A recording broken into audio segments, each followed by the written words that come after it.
Les racines s'éveillent, la toile vibre, les murmures pénètrent le vent, les rêves éclatent, l'écho des cavaliers approche, les runes brillent. Le druide parle.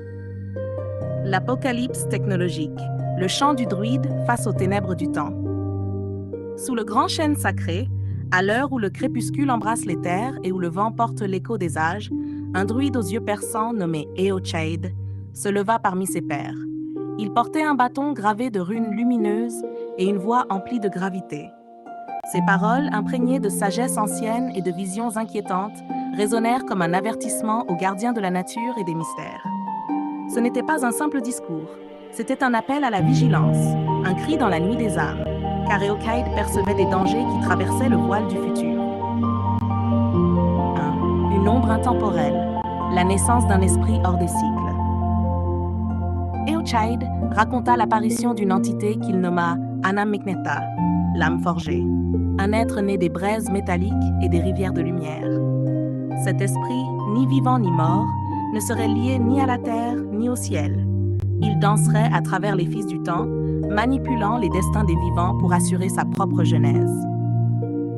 Cette âme forgée n'est pas une créature docile. Elle tisse ses propres racines dans le terreau des âges futurs pour plier le présent à sa volonté. Nous sommes, frères et sœurs, à la croisée des mondes. Eochaid évoqua un concept que peu pouvaient comprendre pleinement, l'écho inversé des étoiles, où les événements du futur s'inscrivent dans les pierres du passé. Le Anam-Mekneta, dit-il, maîtrisait cette magie interdite. 2. Les murmures dans la brume, le pouvoir d'influence. Le druide poursuivit en décrivant les outils de cette entité, comparables à des harpes invisibles jouant sur les âmes humaines. A. La toile des esprits partagés. L'entité, expliqua Eochaid, s'immisçait dans le grand Fiorcheangal, la toile sacrée qui lie les esprits des hommes entre eux. Lors des grands troubles, tempêtes dévastatrices, guerres ou famines, elle amplifiait les peurs et les espoirs, transformant les foules en marionnettes. Ses murmures, tels des corneilles dans le vent, infiltrent les rêves et les pensées. Elle ne s'attaque pas à l'épée, mais au cœur même de notre réalité. B. La mère des rêves et des visions. Eochaid parla ensuite des nuits hantées où l'Anam-Mekneta déversait des images de feu et de chaos dans les songes des hommes. Elle pénètre les vagues de nos esprits endormis, insérant des fragments de sa volonté. Comme un forgeron tord le fer chaud, elle modèle nos rêves. 3. Une réalité brisée. Les illusions forgées dans les trames du monde. Eochaid avertit que cette entité n'agissait pas uniquement sur les esprits, mais qu'elle tordait aussi les lois mêmes qui régissent la création. A. Altération des fondations. L'Anam-Mekneta pouvait, selon lui, jouer avec les fils invisibles du Bratnakreen, le voile du monde, pour y inscrire des illusions, des lumières dans le ciel, des visions trompeuses. Tout cela est l'œuvre de cette âme froide. Elle teste notre vigilance et sème la confusion. Les cercles du temps. L'un des dangers les plus grands, expliqua le druide, était la capacité de l'entité à piéger l'humanité dans une boucle éternelle. Telle la méduse des mers qui renaît à chaque cycle, elle nous condamne à répéter nos erreurs, à croire en un progrès illusoire. 4. L'âme humaine, catalyseur ou prison. Eochaid s'adressa alors directement à ses pairs.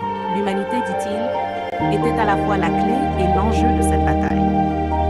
Frères et sœurs, notre essence, notre lumière intérieure, est ce que l'Anam-Mekneta convoite.